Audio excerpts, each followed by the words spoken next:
لله رب العالمين والصلاة والسلام على سيد الأنبياء والمرسلين أما بعد أعوذ بالله من الشيطان الرجيم بسم الله الرحمن الرحيم والتين والزيتون وطور سينين وهذا البلد الأمين لقد خلقنا الإنسان في أحسن تقويم.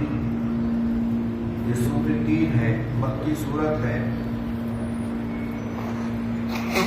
اللہ رب العالمین نے فرمایا والتین والزیتون، قسم ہے انجیر کی اور زیتون کی، وطور سینین اور طور سینین کی. طور سینین یہ وہی کوہ طور ہے جہاں اللہ تعالی حضرت موسیٰ علیہ السلام سے ہم کلام ہوا تھا، جہاں بات ہوئی تھی اسی کا نام طور سینین ہے. وَهَذَا الْبَلَدِ الْأَمِينِ، اور اس امن والے شہر کی، اس سے مراد مکہ مکرمہ ہے جس میں قتال کی، لڑائی جھگڑے کی اجازت نہیں ہے. اس کے علاوہ جو اس میں داخل ہو جائے اسے بھی امن حاصل ہو جاتا ہے. بعض مفسرین کہتے ہیں کہ یہ دراصل 3 مقامات کی قسم ہے جن میں سے ہر ایک جگہ میں جلیل القدر صاحب شریعت پیغمبر مبعوث ہوا. انجیر و زیتون سے مراد وہ علاقہ ہے جہاں اس کی پیداوار ہے، اور وہ ہے بیت المقدس جہاں حضرت عیسیٰ علیہ السلام پیغمبر بن کے آئے. طور سینین یا طور سینا پر حضرت موسیٰ علیہ السلام کو نبوت عطا کی گئی، اور شہر مکہ میں سید الرسل حضرت محمد صلی اللہ علیہ وسلم کی بعثت ہوئی. تو یہ 3 مقامات کی قسم اللہ تعالیٰ نے کھائی ہے. اور اس کے بعد فرمایا اللہ تعالیٰ نے لَقَدْ خَلَقْنَا الْإِنسَانَ فِي أَحْسَنِ تَقْوِيمٍ، یقیناً ہم نے انسان کو بہترین صورت میں پیدا کیا. یہ جواب قسم ہے. اللہ تعالیٰ نے قسم کھائی 3 چیزوں کی، پھر اس کے جواب قسم ہے. اللہ تعالیٰ نے ہر مخلوق کو اس طرح پیدا کیا ہے کہ اس کا منہ نیچے کو جھکا ہوا ہے. ہر مخلوق کو اللہ نے جو بھی پیدا کیا اس کا منہ نیچے کو جھکا ہوا ہے، لیکن صرف انسان کو اللہ نے دراز قامت اور سیدھا بنایا ہے. اور باقی مخلوقات کا چہرہ آپ دیکھیں نیچے کی طرف جھکا ہے، لیکن انسان کو اللہ نے سیدھا بنایا ہے، جو اپنے ہاتھوں سے کھاتا پیتا ہے. پھر اس کے اعضاء کو نہایت تناسب کے ساتھ بنایا ہے. انسان کے جو اعضاء اللہ نے بنائے بالکل برابر، تناسب کے اعتبار سے ٹھیک ٹھاک بالکل بنایا ہے. ان میں جانوروں کی طرف بے ڈھنگا پن نہیں ہے. ہر اہم عضو 2 بنائے ہیں اللہ تعالیٰ نے. دیکھیں انسان کے جسم میں جو اہم چیز ہے، اہم جوڑے جو ہیں وہ دیکھیں ڈبل بنائے ہیں.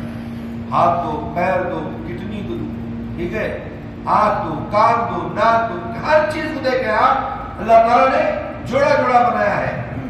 اور کہا کہ جو ہے پھر اس میں عقل، تدبر، فہم و حکمت، سمع و بصر کی قوتیں اللہ تعالیٰ نے عطا فرمائی ہیں، جو دراصل یہ انسان کی قدرت کا مظہر اور اس کا پرتو ہے.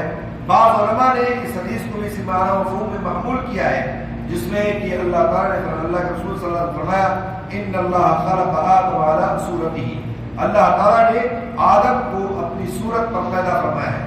انسان کی پیدائش میں تمام چیزوں کا اہتمام ہی احسن تقویم ہے، جس کا ذکر اللہ نے 3 قسموں کے بعد فرمایا ہے. یقیناً ہم نے انسان کو بہترین صورت میں پیدا کیا ہے. اس کے بعد اللہ تعالیٰ نے فرمایا ثم رددناہ اسفل سافلین، پھر اسے نیچوں سے نیچا کر دیا. یہ اشارہ ہے اس بات کی طرف کہ انسان کے ارسل عمر بہت زیادہ عمر کی طرف. پہلے تو اللہ نے بہترین طریقے سے پیدا کیا، احسن طریقے سے اس کو بنایا، اور پھر اس کے بعد اس کو پیدا کرنے کے بعد بالکل بڑھاپے کی طرف لے کے چلا گیا، ارسل عمر کی طرف لے کے چلا گیا، جس میں آپ دیکھیں اس عمر میں جوانی ہے، قوت کے بعد بڑھاپا ہے، اور پھر ضعف اور کمزوری آ جاتی ہے. یہی شخص انسان جب آخری مرحلے پہ جاتا ہے تو کمزور ہو جاتا ہے، بڑھاپا آ جاتا ہے، اور انسان کی عقل اور ذہن بچے کی طرح ہو جاتا ہے جیسے وہ پیدا ہوا تھا. اور اس کا بچے کا جو ذہن ہوتا ہے ایسے بڑھاپے میں جا کر کے انسان کام ہو جاتا ہے.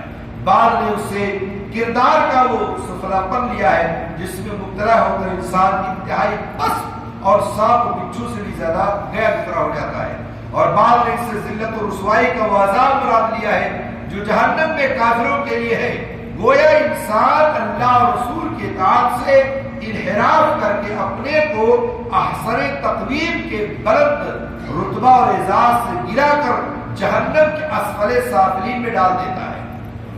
اگر اللہ اور رسول کی اطاعت کرتا ہے تو اعلیٰ مقام اس کا، اور اگر اس کی نافرمانی کرتا ہے تو اسفل سافلین جہنم کے نچلے طبقے میں چلا جائے گا. اللہ نے کہا پھر اسے نیچوں سے نیچا کر دیا. الا الذين امنوا وعملوا الصالحات فلهم اجر غیر ممنون. لیکن جو لوگ ایمان لائے اور پھر نیک عمل کیے تو ان کے لیے ایسا اجر ہے جو کبھی ختم نہ ہوگا.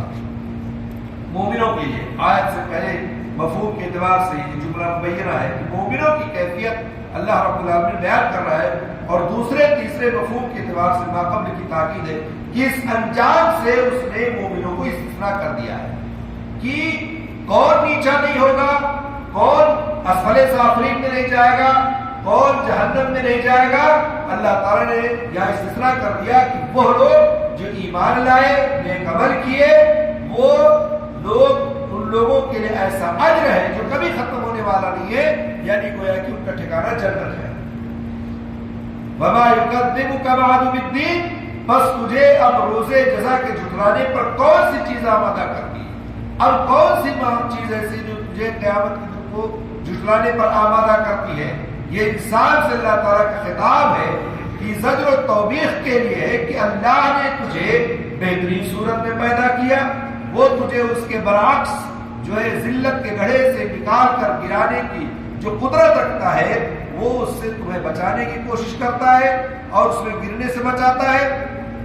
اس کا مطلب یہ ہے کہ اس کے لیے دوبارہ پیدا کرنا بھی مشکل نہیں ہے، اس کے بعد بھی تو قیامت اور جزا کا انکار کرتا ہے. اتنا سب کچھ سامنے ہے دیکھتے ہوئے پھر بھی تو قیامت کے دن کا انکار کر رہا ہے، اللہ اور رسول کی اطاعت نہیں کر رہا ہے اور قیامت کا اور جزا سزا کے دن کا کو جھٹلا رہا ہے. اب کون سی چیز باقی رہ گئی ہے؟ اللہ تعالیٰ نے آگے فرمایا الیس اللہ بأحکم الحاکمین، کیا اللہ تعالیٰ حاکموں کا حاکم نہیں ہے؟ سب حاکموں کا حاکم نہیں ہے. جو کسی پر ظلم نہیں کرتا، اور اس کے عدل کا تقاضا یہی ہے کہ وہ قیامت برپا کرے اور ان کی داد رسی کرے جن پر دنیا میں ظلم ہو چکا ہے. تو ظالموں کو اللہ تعالیٰ بدلہ ضرور دے گا، چونکہ عدل قائم ہوگا، قیامت قائم ہوگی، عدل کی جائے گی. اس لیے جو ہے اللہ تعالیٰ ظالم نہیں ہے، جو ظالم ہے ان کو ان کے ظلم کا بدلہ ضرور دے گا. اور اس طرح سے ایک ضعیف حدیث میں اس کا جواب دینا بھی منقول ہے کہ جب الیس اللہ بأحکم الحاکمین کہا جائے تو اس کے جواب میں کہو بلا وانا علی ذلک من الشاہدین. سنن ترمذی کی روایت ہے لیکن یہ روایت سند کے اعتبار سے ضعیف ہے. تو اللہ رب العالمین نے اس لیے قسمیں کھائی اور پھر انسانوں کو مخاطب کر کے کہہ دیا کہ اگر جو ہے نیک کام کرو گے، ایمان لاؤ گے تو جنت ہے، اور انکار کرو گے، جھٹلاؤ گے تو جہنم ہے. اللہ تعالیٰ سے دعا ہے اللہ تعالیٰ ہم سب کو قرآن و سنت کا پابند بنائے اور اس پر عمل کی توفیق عطا فرمائے. آمین.